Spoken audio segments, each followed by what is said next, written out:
এখানে রিক্সা শ্রমিকদের সকল কথা বলার কথা কিন্তু পরিবেশ পরিস্থিতির কারণে একটা মোড় নিয়েছে। যেমন একটা বন্যার মতো একটা হয় না যে বন্যা একদিকে রওনা দিতে মানুষ বেরিয়ে গুছিয়ে এলাকায় এসছে। আমাদের আজকে সেই পরিবেশ সেই রকম হয়েছে।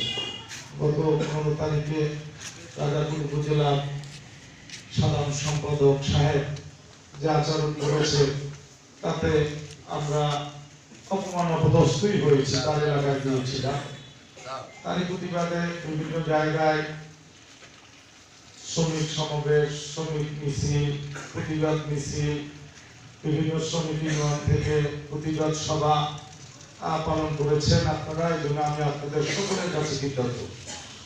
সংগ্রামী ভাইয়েরা, আজকে যে আচরণ করেছে আমি সকল সময় শ্রমিকের পক্ষে কাজ করার চেষ্টা করেছি। আপনারা ঝালকাঠি শ্রমিক